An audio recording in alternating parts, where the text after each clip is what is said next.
ഈശ്വംസിഹായിക്ക് സ്തുതിയായിരിക്കട്ടെ. വിശുദ്ധ മർക്കോസ് അറിയിച്ച സുവിശേഷം 5-ാം അധ്യായം 36-ാം വാക്യം.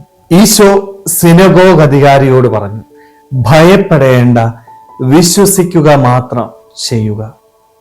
സിനഗോഗ് അധികാരിയായ ജായിറോസിനോട് ഈശോ പറയുന്ന മനോഹരമായ വാക്കുകളാണ് ഇന്നത്തെ വചനഭാഗം എന്ന് പറയുന്നത്. ജായിറോസ് ഈശോയുടെ സന്നിധിയിലേക്ക് വരുന്നുണ്ട്. തൻ്റെ കൊച്ചുമകൾക്ക് വേണ്ടി പ്രാർത്ഥിക്കാനായിട്ട്, അല്ലെ കൊച്ചുമകൾക്ക് രോഗസൗഖ്യം ലഭിക്കാൻ വേണ്ടിയാണ് ഈ ജായിറോസ് ഈശോയുടെ സന്നിധിയിലേക്ക് വരുന്നത്. ഈശോയുടെ സന്നിധിയിൽ വന്ന് ഈശോയുമായിട്ട് ജായിറോസ് തൻ്റെ ഭവനത്തിലേക്ക് പോവുകയും, തൻ്റെ ഭവനത്തിലേക്ക് പോകുമ്പോൾ പോകുന്ന വഴിയിൽ വെച്ച് ഭൃത്യന്മാര് വന്ന് പറയുന്നുണ്ട്, ദേ നിന്റെ കൊച്ചുമകൾ മരിച്ചുപോയി. ഇത് കേട്ട ഈശോ ജായിറോസിനോട് പറയുകയതേ, നീ ഭയപ്പെടേണ്ട, വിശ്വസിക്കുക മാത്രം ചെയ്യുക. സ്നേഹമുള്ളവരെ, എൻ്റെ ഈശോ എന്നോടും പറയുന്നത് ഇത് തന്നെയാണ്. നീ ഭയപ്പെടേണ്ട, നീ വിശ്വസിക്കേ. പക്ഷെ നമ്മുടെയൊക്കെ ജീവിതത്തിൽ പല പ്രതിസന്ധികളും പ്രശ്നങ്ങളും ഒക്കെ ഉണ്ടാകുമ്പോൾ നമ്മൾ ഭയങ്കരമായിട്ട് ഭയപ്പെടാറുണ്ട്, അല്ലെ? വിശ്വാസം നഷ്ടപ്പെട്ട് നിരാശയില് നീറി കണ്ണീരോടുകൂടി ജീവിച്ചു പോയ നിമിഷങ്ങൾ ഉണ്ടായിട്ടുണ്ട്, അല്ലെ?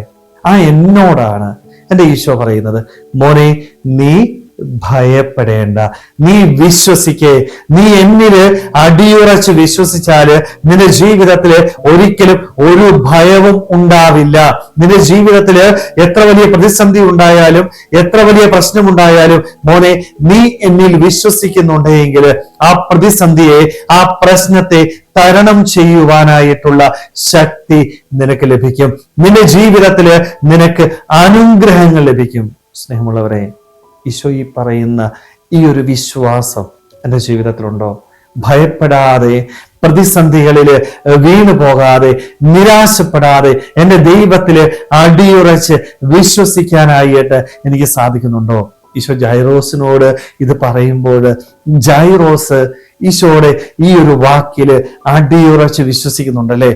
ഭവനത്തിലേക്ക് ഈശോ കടന്നു വരുമ്പോഴും മറ്റുള്ളവർ ഈശോയെ കളിയാക്കുന്നുണ്ട്. അവിടെയും ജായിറോസ് ഈശോയിൽ അടിയുറച്ച് വിശ്വസിച്ചത് കൊണ്ട് അവന്റെ ജീവിതത്തില് അവൻ ആഗ്രഹിച്ച കാര്യം അവൻ നേടിയെടുക്കുന്നത് നമ്മൾ കാണുന്നുണ്ട്. സ്നേഹമുള്ളവരെ, അതുകൊണ്ട് നമുക്കും ഈ ഒരു വിശ്വാസം ഉണ്ടാകട്ടെ. ഭയത്തെ മാറ്റാം. പ്രതിസന്ധികളും പ്രശ്നങ്ങളും ഒക്കെ ഉണ്ടാകുമ്പോൾ എൻ്റെ ചാരെ, എൻ്റെ കരം പിടിച്ചുകൊണ്ട് എൻ്റെ ദൈവമുണ്ട്. ആരൊക്കെ എന്നെ ഉപേക്ഷിച്ചാലും, ആരൊക്കെ എന്നെ തള്ളിപ്പറഞ്ഞാലും എന്നെ ഉപേക്ഷിക്കാതെ എന്നെ നെഞ്ചോട് ചേർത്ത് പിടിക്കുന്ന എൻ്റെ ദൈവം എൻ്റെ കൂടെ ഉണ്ട് എന്ന് അടിയുറച്ച് വിശ്വസിക്കുവാനായിട്ട്, ഭയത്തെ മാറ്റിക്കൊണ്ട് ആഴമായ വിശ്വാസത്തോടെ ദൈവത്തിന്റെ കരം പിടിച്ച് ജീവിതത്തില് മുന്നോട്ട് പോകുവാനായിട്ട് നമുക്ക് ഓരോരുത്തർക്കും ആത്മാർത്ഥമായിട്ട് ആഗ്രഹിക്കാൻ ശ്രമിക്കാം.